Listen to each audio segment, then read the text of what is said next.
Hello to all, this is Dr. Rohini and welcome to स्पर्श homeopathic clinic.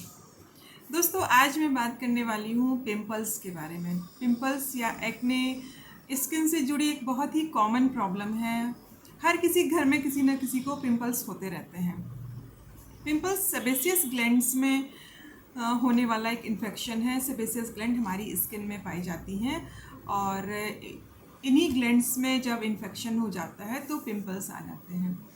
Pimples किसी भी as में हो सकते हैं, लेकिन कॉमनली 16 से 25 साल की उम्र के लोगों में पिंपल्स ज़्यादातर होते हैं और प्यूबर्टी के टाइम में पिंपल्स ज़्यादा होते हैं। लेकिन प्यूबर्टी के पहले भी पिंपल्स हो सकते हैं, जिसे प्री प्यूबर्टी पिंपल्स कहा जाता है।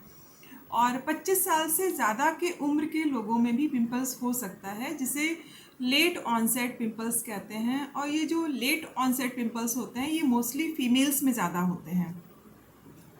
पिंपल्स कैसे बनते हैं और इसके पीछे क्या कारण होता है, इसके बारे में बात करने से पहले हम स्किन की जो संरचना है, स्किन के बारे में थोड़ा सा जान लेते हैं। हमारी जो स्किन होती है वो 3 लेयर से मिलकर बनी होती है। सबसे ऊपर एपिडर्मिस होती है, उसके नीचे डर्मिस होती है और उसके नीचे हाइपोडर्मिस या सबक्यूटेनियस लेयर होती है, जो कि फैटी लेयर होती है।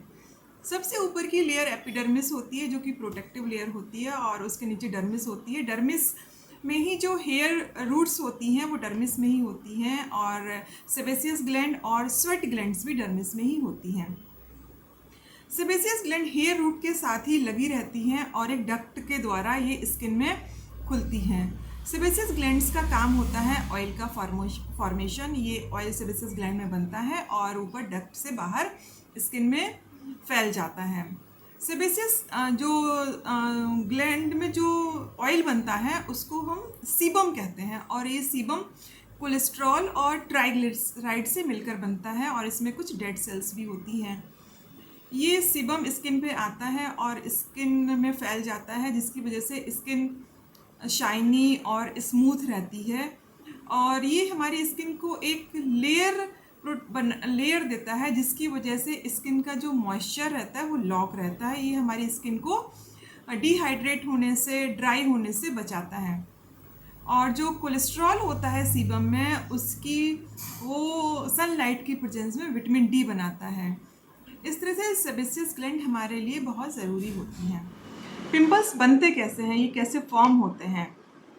जो पहला स्टेप होता है पिंपल्स के बनने के लिए, वो होता है कि ऑयल सिक्रीशन बढ़ जाना। सेबेसियस ग्लैंड में जो ऑयल सिक्रीशन है वो बढ़ जाता है, जैसे कि, और वो ऊपर इस एपिडर्मिस के बाहर नहीं निकल पाता है, वहीं पे वो रुक जाता है किसी भी वजह से, डेड सेल्स की वजह से या फिर डस्ट की वजह से। जैसे कि ऑयल वहीं पर इकट्ठा हो जाता है और इसे हम वाइट हेड कहते हैं। और ये पिंपल का पहला टाइप भी है। पहला टाइप के पिंपल्स वाइट हेड ही होते हैं। जब ये वाइट हेड एपिडर्मिस के बाहर थोड़ा सा निकल आते हैं और ये डस्ट की वजह से या फिर ऑक्सीजन की वजह से ब्लैक हो जाते हैं, तो इनको ब्लैक हेड्स कहा जाता है। हमारी स्किन पे कुछ बैक्टीरियाज होते हैं जो स्किन पर रहते हैं और ये ऑयल लविंग बैक्टीरियाज होते हैं।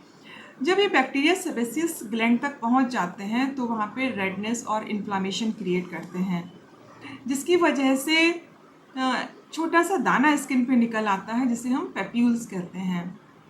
जब इन्फेक्शन और ज़्यादा हो जाता है तो पेप्यूल्स में पस बनने लगता है, जिसे हम पस्ट्यूल्स कहते हैं।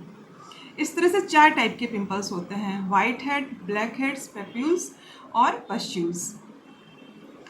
अब होते क्यों हैं पिंपल्स? पिंपल्स बनने के पीछे क्या कारण है? पहला कारण जेनेटिक हो सकता है। अगर किसी के घर में पिंपल्स की हिस्ट्री रही है मदर फादर में, तो पिंपल्स होने के चांसेस ज़्यादा रहते हैं, पर ये हमेशा नहीं होता है, पर इसके चांसेस थोड़े ज़्यादा रहते हैं। सेकेंड रीज़न जो पिंपल्स बनने के पीछे है वो है हार्मोन्स का इम्बैलेंस। प्यूबर्टी के टाइम में जब हार्मोन्स का इम्बैलेंस होता है तो उस टाइम पे पिंपल्स ज़्यादा बनते हैं, और एंड्रोजन हार्मोन इसके लिए सबसे ज़्यादा रिस्पॉन्सिबल होता है। एंड्रोजन हार्मोन्स की वजह से सेबेसियस ग्लैंड में सीबम का प्रोडक्शन बढ़ जाता है, इसीलिए 16 से 25 साल के जो लड़के होते हैं उनमें पिंपल्स ज़्यादा होते हैं। एंड्रोजन हार्मोन्स फीमेल्स में भी होता है, पर ये बहुत थोड़ी मात्रा में होता है। कुछ कंडीशंस होती हैं जैसे पॉलीसिस्टिक ओवेरियन सिंड्रोम की कंडीशन, जब एंड्रोजन हार्मोन्स की मात्रा फीमेल्स में बढ़ जाती है तब भी पिंपल्स और एक्ने की समस्या होने लगती है। इसी टाइम पे अगर इसी तरह जब प्रेगनेंसी के टाइम पर भी पिंपल्स होने लगते हैं, क्योंकि उस समय भी हार्मोन्स चेंज होते हैं बॉडी में, तो प्रेगनेंसी के टाइम में भी कई बार पिंपल्स आने लगते हैं। थर्ड रीज़न है इसका डाइट। हम सभी जानते हैं कि कौन सी डाइट अच्छी है, कौन सी ख़राब है। जो हाई शुगर डाइट होती है, जिसमें सिंपल कार्बोहाइड्रेट ज़्यादा होते हैं, जिनका ग्लाइसेमिक इंडेक्स ज़्यादा होता है, ऐसी डाइट अगर ज़्यादा लेते हैं तो पिंपल्स होने के चांसेस भी ज़्यादा रहते हैं। अगला कारण है पिंपल्स के होने के पीछे, वो है जनरल केयर।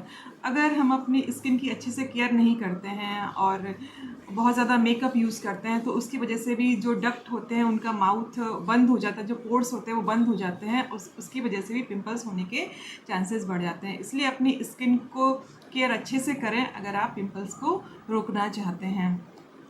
कुछ मेडिसिन्स भी होती हैं जैसे कि स्टेरॉइड वगैरह, उनकी वजह से भी पिंपल्स होने के चांसेस बढ़ जाते हैं। एक और कारण है पिंपल्स का, वो है स्ट्रेस। अगर स्ट्रेस ज़्यादा रहता है तो ऐसी कंडीशन में जो सेबेसियस ग्लैंड में हैं उनमें ऑयल प्रोडक्शन बढ़ जाता है और पिंपल्स होने के चांसेस भी बढ़ जाते हैं। इसलिए अपने स्ट्रेस को भी कम करना होगा अगर पिंपल्स को रोकना है। अब अगर किसी को पिंपल्स हो गए हैं तो उसको कैसे ठीक किया जाए, इसके लिए पहले पिंपल्स होने के पीछे जो कारण है उसको ढूंढना होगा। अगर प्यूबर्टी के टाइम में पिंपल्स हो रहे हैं तो हार्मोन का इम्बैलेंस हो सकता है। इसके लिए उसको बैलेंस करना होगा। अपनी नींद ठीक से लें, अपने स्लीप को रेगुलराइज करें। स्ट्रेस अगर है तो उसको कम करें, और अगर डाइट में ऑयली फूड और फ्राइड फूड और शुगर ज़्यादा है तो उसको कम करना होगा। ऐसे फूड को अवॉइड करना होगा जिनका ग्लाइसेमिक इंडेक्स ज़्यादा रहता है। अपने स्किन की अच्छे से केयर करें। दिन में कम से कम 2 बार माइल्ड फेस वॉश से अपने फेस को क्लीन करें। इससे ज़्यादा ज़रूरत नहीं होती है क्लीन करने की। बहुत ज़्यादा अगर आप फेस वॉश यूज़ करते हैं तो स्किन ड्राई होने लगती है और इस जो सेबेसियस ग्लैंड है उनका ऑयल प्रोडक्शन बढ़ सकता है और पिंपल्स की समस्या भी बढ़ सकती है। स्किन के एक्सफोलिएट करना भी ज़रूरी रहता है, लेकिन हफ्ते में सिर्फ एक बार ही एक्सफोलिएशन ठीक रहता है। इससे ज़्यादा एक्सफोलिएट करने से स्किन इरिटेट हो सकती है और पिंपल्स की समस्या और बढ़ सकती है। अपने पिंपल्स के साथ छेड़छाड़ बिल्कुल ना करें, उनको स्क्वीज़ ना करें, पॉपिंग ना करें, इससे स्कार्स बनने के चांसेस बढ़। स्किन को क्लीन करने के बाद वाटर बेस्ड मॉइस्चराइज़र का यूज़ करना चाहिए, और अगर मेकअप भी करते हैं तो वाटर बेस्ड मेकअप को ही यूज़ करना चाहिए, जिससे कि जो पोर्स होते हैं वो ब्लॉक ना होने पाएँ। और सोने से पहले अपने फेस को ज़रूर वॉश करना चाहिए, जिससे कि पोर्स खुल जाएँ और वो स्किन अच्छे से सांस ले सके। अब होम्योपैथी हमारी इसमें किस तरह से मदद कर सकती है, इस पर बात करते हैं। होम्योपैथिक मेडिसिन से पिंपल्स की समस्या को हमेशा के लिए ख़त्म किया जा सकता है। अगर किसी को पिंपल्स छोटे छोटे हैं और उसमें पस भरा हुआ है और रेड है, तो एक मेडिसिन है पायरोजेनम 200। पायरोजेनम 200 की 2 बूंद शाम को एक बार लेनी है, और साथ में हीपरसप 30 की 2 बूंद सुबह दोपहर शाम लेने से ऐसे पिंपल्स में आराम हो जाता है। अगर पिंपल्स ब्लैक हैं और छोटे छोटे दाने हैं, ड्राई है स्किन, तो इस तरह के पिंपल्स में काली ब्रोम 30 की 2 बूंद सुबह दोपहर शाम लेने से आराम हो जाता है। ऐसे पिंपल्स काफ़ी भद्दे दिखाई देती हैं और डार्क कलर के भी होते हैं। अगर किसी पेशेंट को पिंपल्स आ रहे हैं, बहुत दिनों से आ रहे हैं, और वो एक आ रहा, उसके साथ में भी जुड़ता हुआ दूसरा, तीसरा, चौथा, कई सारे इकट्ठे होते जा रहे हैं पिंपल्स, और वो काफ़ी बड़े बड़े हैं और उनमें पस भी ज़्यादा है, तो ऐसे पिंपल्स के लिए पायरोजेनम 200 की 2 बूंद सुबह और शाम, साथ में आर्सेनिक ब्रूम 30 की 2 बूंद सुबह दोपहर शाम लें, और इसके साथ ही बर्बरिस एक्वाफोलियम मदर टिंचर की 20 बूंद सुबह दोपहर शाम लेंगे तो ऐसे पिंपल्स से आराम हो सकता है। अगर किसी के पिंपल्स में खुजली बहुत ज़्यादा है तो उसमें सल्फर 30 को भी ऐड कर ले तो उसमें आराम हो जाएगा। अब मैं आपको इस तरह के एक मेडिसिन बता रही हूँ जो हर तरह के पिंपल्स में काम करेगी। बर्बरिस एक्वाफोलियम एजाडिरेक्टा का मदर टिंचर, और कैलेंडुला का मदर टिंचर, ये तीनों मदर टिंचर की बराबर बराबर मात्रा मिला लें एक शीशी में। 10-10 ml या 20-20 ml बराबर मिला लें और 20-20 बूंद सुबह दोपहर शाम अगर 1 महीने तक लेंगे तो किसी भी तरह के पिंपल्स होते हैं उनमें आराम हो जाता है। तो ये था आज पिंपल्स के बारे में। आपको ये जानकारी कैसी लगी आप कमेंट करके ज़रूर बताइएगा, और अगर आपको ये वीडियो पसंद आए तो आप इसको लाइक ज़रूर करिएगा। Thank you.